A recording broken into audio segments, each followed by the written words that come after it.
Masechet Eruvin, traité Eruvin, Daf Zayin, feuille numéro 7. Nous sommes à la feuille 6, la dernière ligne. Vibaïtema, si tu veux, je peux donner une autre réponse. Pourquoi cette braïta, au début, dit qu'on suit l'avis de l'école de Hillel, et ensuite dit celui qui veut suivre l'avis de l'école de Shammai peut également le faire. Havera lachar bat kol. Les deux enseignements parlent de l'époque après qu'on ait entendu cette voix céleste qui a dit qu'on doit suivre l'école de Hillel. Mais Rabbi Yoshua Ahu de l'homme Ashgar bat kol. Seulement le deuxième enseignement va d'après Rabbi Yoshua qui dit que on ne prête pas attention à une voix céleste. Vibaïtema, et si tu veux, je peux donner encore une autre réponse. Arikama, voilà ce que la braïta veut dire. Kol echad mishkachat tretanai vetra morai de pligé ahadade. En vérité, l'école Shammai et l'école Hillel, ce n'est qu'un exemple. Pour nous dire, à chaque fois que tu trouves 2 maîtres du temps de la Mishnah ou 2 maîtres du temps de la Gemara qui s'opposent l'un à l'autre, Ken Machloket Bet Shammai Bet Hillel, comme à l'exemple de la discussion entre l'école de Shammai et l'école de Hillel, l'oli avid qui coulait des mar vechikouleh des mar, on ne peut pas suivre l'un et l'autre, chacun dans sa position de permissive, ni l'un et l'autre, chacun dans sa position de restrictive, et là, ou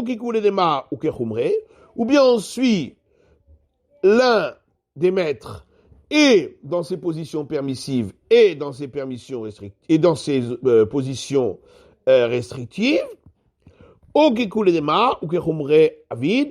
bien on suit l'autre maître dans ses positions permissives et dans ses positions restrictives. Mais comme Kashia. En tout cas, reste la question que pourquoi en RDA, concernant cette ruelle qui était en U, on a suivi la position restrictive de Rav et la position restrictive de Shmuel. Ça va à l'encontre de ce que dit ici la Braïta. Amar Nachman Yitzhak Koulek et Rav Avde. Rav Nachman Yitzhak, en réalité, on a suivi uniquement la position de Rav. D'Amar Ravuna Amar Rav, que Ravuna dit au nom de Rav, Alacha ven Morin Ken. Quand Rav a dit qu'on suit l'avis du premier avis de la Braïta, qui disait que une ruelle qui est ouverte des deux côtés mais qui est en angle, on suit le premier avis qui dit que d'un côté, il faudra mettre il suffit de mettre une forme d'encadrement de porte. En réalité, il a dit cela dans la théorie, mais dans la pratique, il a demandé qu'on n'enseigne pas ainsi, mais qu'on suive l'avis de Hanania, qui est donc l'avis de Shmuel, qui dit qu'il faudra mettre d'un côté une véritable porte. Maintenant, d'après Ravada Barava qui dit au nom de Rav que Rav a donné la règle et il a dit qu'on peut enseigner ainsi, alors comment va-t-on répondre? Amarav Shizbi, qui leur dit qu'on pourrait des traits, et Rav Shizbi dit, quand la Braïta dit qu'on ne doit pas suivre 2 avis différents, chacun dans ses positions restrictives, c'est seulement lorsque leurs positions sont contradictoires l'un contre l'autre. Par exemple, dans le cas de la colonne vertébrale et du crâne. Comme c'est marqué dans une Mishnah. Ashidra ve agulgolet, la colonne vertébrale et le crâne, shechasru, où il manque un petit morceau, ne rendent pas impur lorsqu'il s'agit d'ossements d'un mort, ce qui se trouve sous le même toit. Le kamachisaron, combien il faut qu'il manque pour que ça ne rende pas impur? Pour la colonne vertébrale, d'après l'école de Shammai, 2 vertèbres manquantes, ou betilambrim chuliachat. Et d'après l'école de Hillel, une seule suffit. Ou begulgolet, et pour le crâne, betchamamrim kimelo migdach. D'après l'école de Shammai, lorsqu'il manque un morceau qui a la mesure du trou d'un forêt, ou betilambrim kedeshinatem minachaveyamut. Et d'après l'école de Hillel, il faut que ce soit la mesure qui, lorsqu'elle est enlevée, retirée du crâne du vivant de la personne, il en mourrait. Donc c'est une plus petite mesure. Et Ravuda dit au nom de Shmuel que la même discussion qu'on trouve ici concernant l'impureté d'un mort, on la retrouvera concernant un animal, pour savoir à partir de quand il manque dans le crâne ou la colonne vertébrale, il devient tréfa, interdit à la consommation.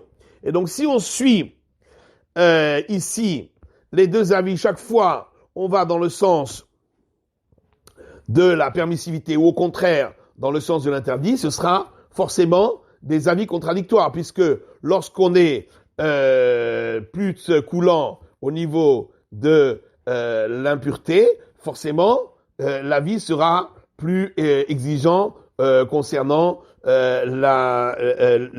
l'interdit du tréfa.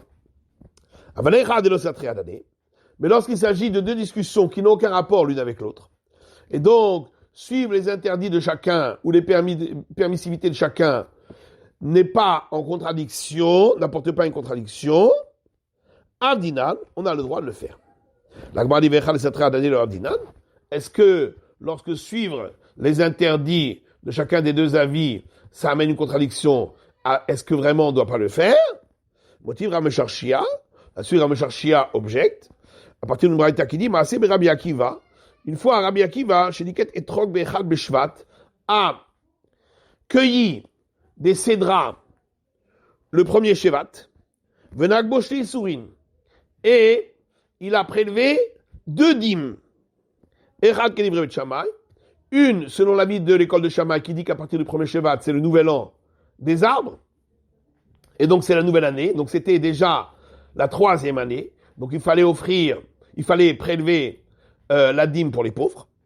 Vechad Kelivre Bet Hillel, et une autre dîme, selon l'avis de l'école de Hillel qui disent que le nouvel an des arbres, c'était que le 15 Shevat, et donc on était encore la 2e année, et il fallait donc prélever la dîme, la 2e dîme pour Jérusalem, pour manger à Jérusalem.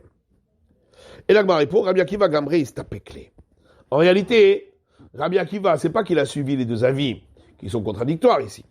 C'est qu'il avait un doute. Il suit l'avis de l'école de Hillel, mais il avait un doute. Et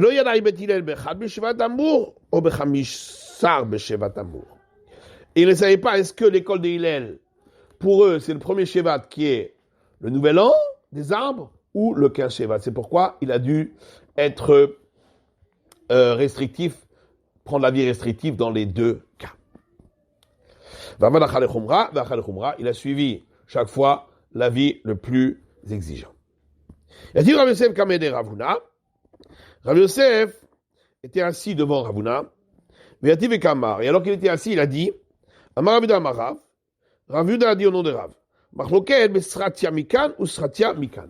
Toute la discussion qu'on a vue dans la Braïta concernant une ruelle qui est droite et ouverte des deux côtés, est-ce qu'il faut mettre d'un côté une porte et de l'autre côté une barre, ou bien d'un côté la forme d'un encadrement de porte et de l'autre côté une barre?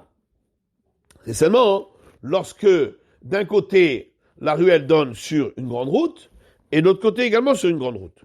Ou platiamikan ou platiamikan. Ou bien d'un côté sur une place de marché et de l'autre côté aussi sur une place de marché. Donc les deux sont des domaines publics. Aval sratiamikan ou bikamikan. Mais si d'un côté ça donne sur une grande route et de l'autre côté ça donne sur la campagne, qui n'est pas considéré comme un domaine public mais comme un carmélite où l'interdiction de porter n'est que de l'ordre rabbinique, ou bikamikan, ou à plus forte raison, si de chaque côté ça donnait sur la campagne, d'après tout le monde, il suffira de mettre d'un côté une forme d'encadrement de porte et de l'autre côté une barre horizontale ou verticale. Et la Gemara demande,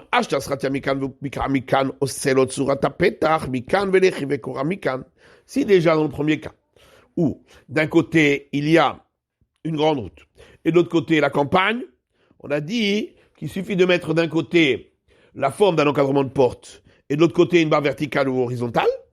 À plus forte raison, quand de chaque côté ça donne sur la campagne, que on se suffira de cela. Qu'est-ce qu'on a besoin d'en parler? Et la Gemara dit Achikama, voilà ce qu'on a voulu nous dire. Si c'est ouvert d'un côté sur une grande route et de l'autre côté sur la campagne, c'est comme si d'un côté ça donnait sur la campagne et de l'autre côté aussi. Et dans tous les cas, il suffira de mettre d'un côté uniquement la forme d'un encadrement de porte. Mais ça y est, pas Mishpé de Rav Yuda. Et Rav Yosef terminait son enseignement au nom de Rav Yuda, Imaya Mavoy Kale Lerechava.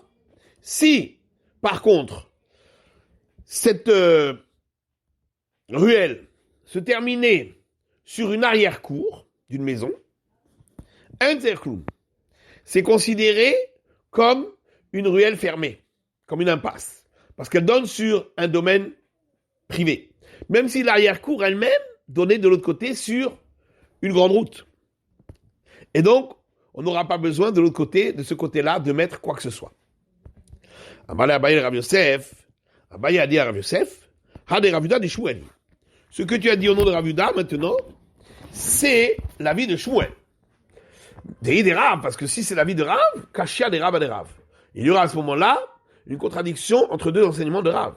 Mais tarté sur 2 points. Pourquoi Damar Avir Mia Baraba Marav, car Avir Mia Baraba au nom de Rav,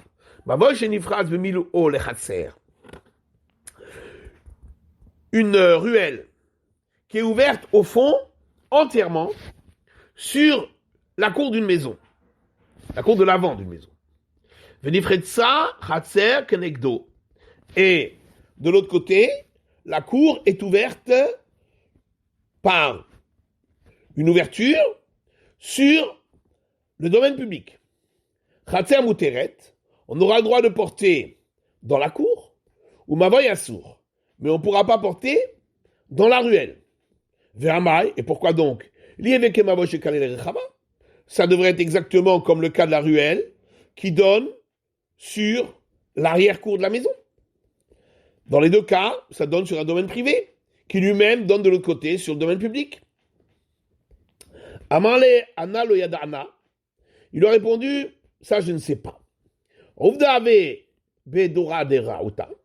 Seulement, il y a eu une histoire dans un village de bergers. Il s'agissait d'une ruelle qui donnait sur l'arrière-cour d'une maison.